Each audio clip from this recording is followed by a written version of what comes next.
Bonjour, ici Amacker. Je suis actuellement avec Will Hamilton dont je vais vous parler parce qu'il a un site assez surprenant, vous allez voir. Hi Will. What's going on? Thanks for having me. How are you? I'm good. And Happy to be here. Will is very brave because he's quite sick and A little cough, but I'll manage. that's I'll very manage. nice of you. Actually, Will, you've got a blog and it's very specific because every time you tell people what you do, people are very surprised and they ask you the same set of questions, right? I always elicit pretty much the same set of questions, the same reaction, because it sounds a little weird. Because Will's got a website that's called fuzzyyellowballs.com, so that's a blog. Yeah. Uh-huh. You post mostly videos. Mm-hmm. So when you tell people that you got a blog to teach people how to play tennis, what are their reactions? Well, normally, so when I started the website maybe 5-6 years ago, and I used to say I run a website called fuzzyyellowballs.com, but that can sound maybe a little scandalous or can lead to the wrong conclusion. So I don't actually tell people the name of the website right away. I say I teach tennis on the internet. Right. And when I say that, then people typically ask, well, how do you teach tennis on the internet? Exactly. Yeah. How do you teach people tennis on the internet? How do you do? Well, so a normal tennis lesson, like if we were going to go out on court, Yeah. you would hit the ball and then I would see, okay, your backswing is a little off or you're not moving your feet. So I would correct your specific problems.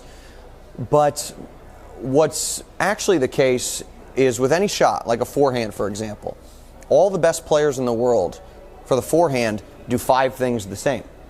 Now, do you know what they are? No, I don't. Yeah, and most recreational players don't. Our target market is recreational players. All right. So what we'll do in video is we'll say, here's Roger Federer, here's Rafael Nadal, here's Maria Sharapova, here's Amélie Mauresmo, former French player, of course, Gaël Monfils, Richard Gasquet, Tsonga. And we'll say, look, they're all doing the same 5 things. We'll show video, obviously, of all of them. They're all doing the same 5 things the same. And this is what you want to do the same.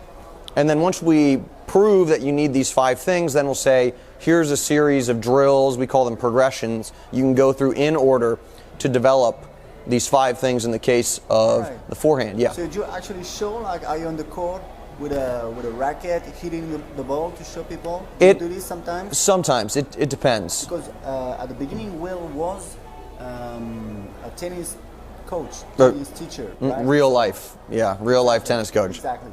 So he knows what he's talking about. To go back to your question of how do you teach on the internet, am I on court, am I somewhere else? Well, what we actually started with was making tennis videos in my parents' basement. Yeah, I've seen that. And you ask, how does that work?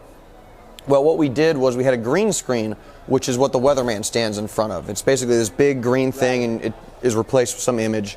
So we would replace the green with an image of Federer hitting and say, excuse me, here are those 5 things for the forehand. So that's how we would make a video in our parents' basement. We've since moved on to a different studio. But we will get out on court and say, okay, you know what the 5 fundamentals are. Now here are the drills, and watch me do them, and then you just copy what I'm doing, and then you'll have a fundamentally sound forehand. Exactly. So Will found a way to teach people how to play tennis on the internet, and it's quite impressive because you've got like some big figures to show, actually, like your stats. How many views on YouTube? On YouTube, we've had 42 million so far. Wow. Yep. It's a lot. That's something. It's a lot of views. So how many videos? Probably maybe 800, something like that. But some of them are just clips we uploaded of somebody hitting, like Roger Federer, just clips of him. Right. In terms of actual instructional content, it's probably closer to maybe 300, maybe even less. I'm not sure. And the view counts obviously vary depending on the video. Our most viewed video has 1.3 million, somewhere in that range, and that's me analyzing how Roger Federer holds the racket when he hits a forehand. And actually it's pretty impressive because I've seen some videos of Will, and he's talking for like 25 minutes. And people keep watching, and it's amazing because a few months ago I found a website and there was a guy saying, oh, look at this guy's videos. he talks for 25 minutes and it's awesome. And that was you. I was Really? like, wow, you know. Really? Yeah. Send me the website. That's cool. That's pretty cool. You know, you were quoted as. Well, you know, it's 42 million sounds like a high number, and being able to over the years, but exactly. But it's the same thing with being able to talk for 20 minutes with no notes. I mean, if you look at our early stuff, I was pretty bad. I mean, I'm real rough on camera when we started versus where I am now, and you just learn how to do it. Like anything, it's a skill. You don't magically roll out of bed and you're great on camera.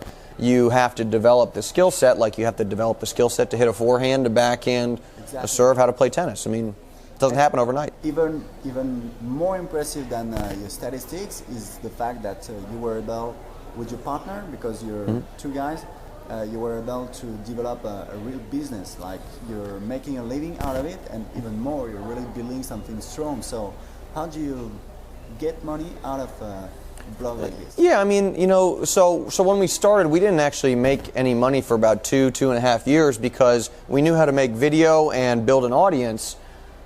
But what we didn't know how to do was turn somebody who watched your videos, a website visitor, into a happy paying customer. Exactly. Because we didn't have any business skills. Yeah. So what I had to do was start learning about online businesses. How do you get a visitor to your web? You know, if a visitor comes to your website, how do you get them? How do you convince them to give you money? Yeah, exactly. And that was, you know, just like the forehand or being comfortable on camera. That was a learned skill as well. If I had to do it all over again, I would learn how to be a good online business person. At the same time, I learned how to make video because you need both to do it. So you can take off. Yep. Is it the time you found like Jeff Walker product launch formula that you started making money, or how did it happen?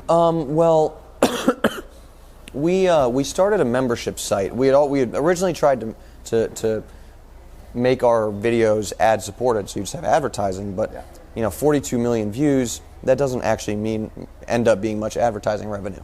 At least we couldn't figure it out. Maybe somebody watching this knows. He's making like 6,000 euros a month with one YouTube channel. Oh, well, he knows something I don't. Maybe you should connect me with him so he can tell me what I'm doing wrong. Apparently I'm doing a lot of stuff wrong. It's about cars.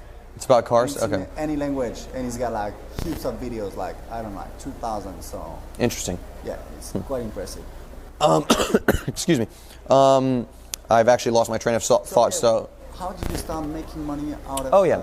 So was it? Yeah. So in 2009, the advertising didn't work. So in August of 2009, we launched a $25 a month membership site. We just said we have to charge money or we're going to go broke. So it's not easy, you know, because when you have people used to not paying, it's not easy to convince them. So did you have people telling me, oh, you know, like being like? Were there some haters or some angry people? There weren't people hating. There were people who, you know, because we had given away so much stuff for free, we had built up a lot of goodwill. And I think a lot of people understood that to make this work over a long term, not many people emailed me and said that, but I'm just kind of guessing that that's what they thought. We had actually more people, which is, some people just said, I can't afford it, can you please make it free? And that's like, oh man, you really want to, but as a business, you can't.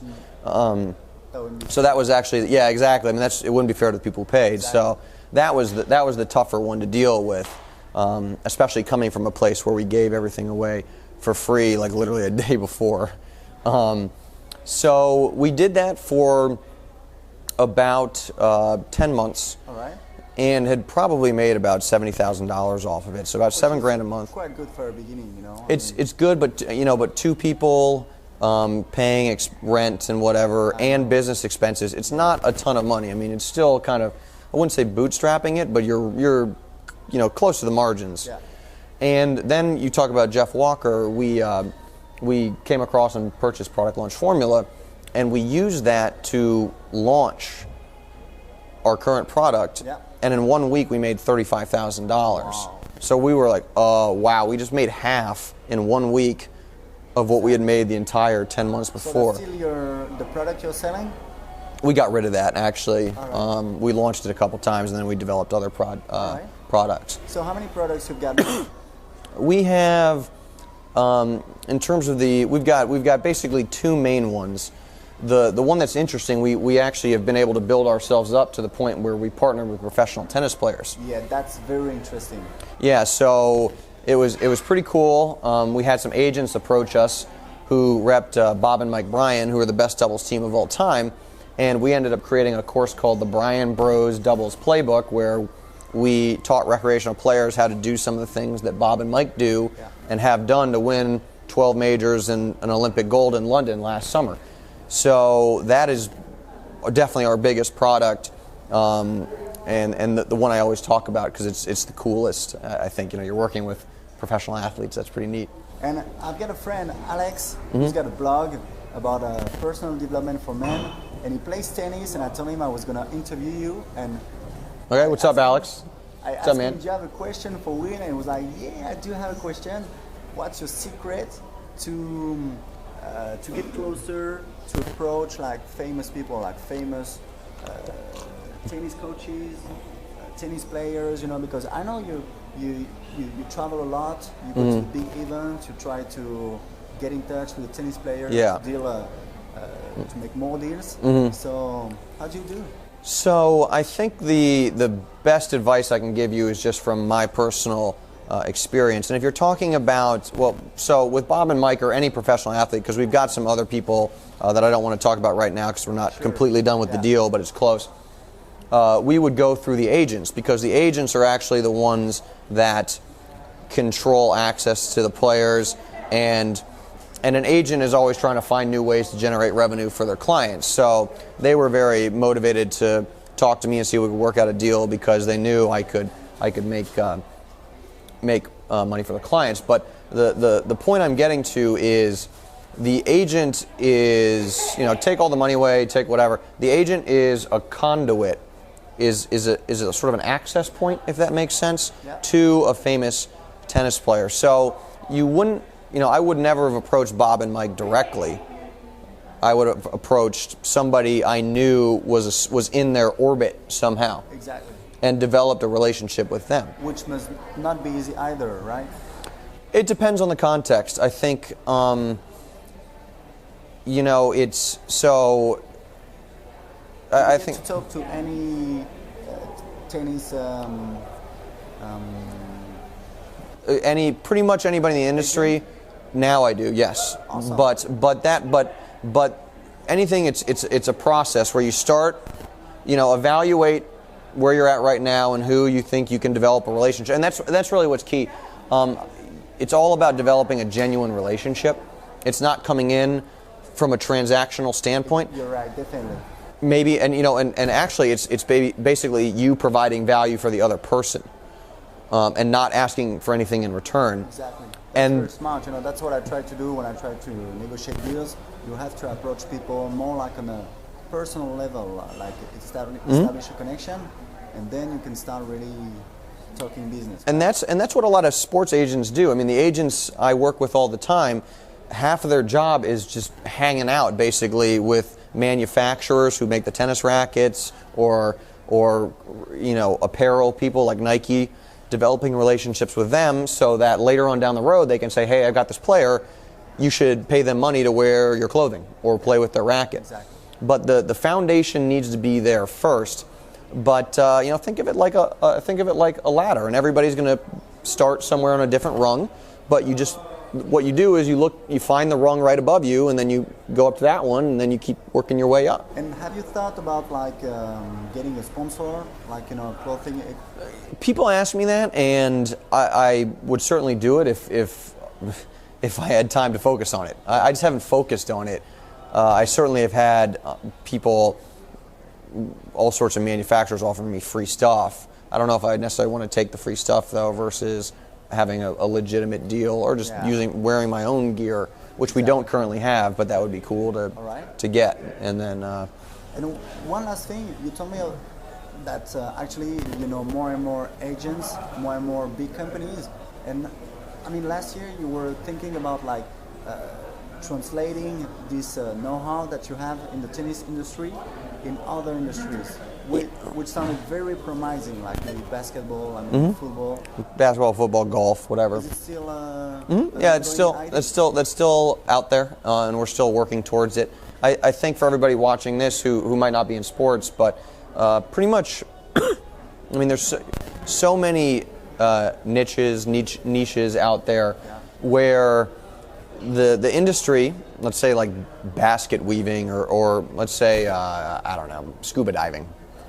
Maybe somebody wants to learn how to scuba dive. Yeah, definitely. And there's a traditional way that industry does business, and it probably doesn't involve the internet, which means there's a huge opportunity for all the scuba diving coaches watching this who want to figure out how to make their mark and help a lot of people.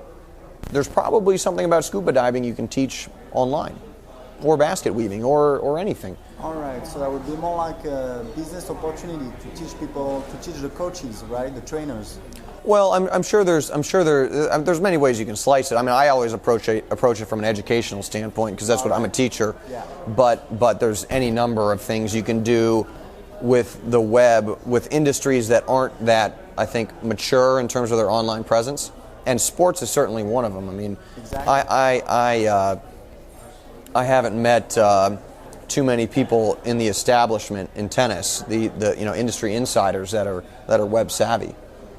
So, I'm sort of the guy who knows the internet in tennis. Exactly. And last thing, do you have a big project this year, like something you want to accomplish, like maybe a deal?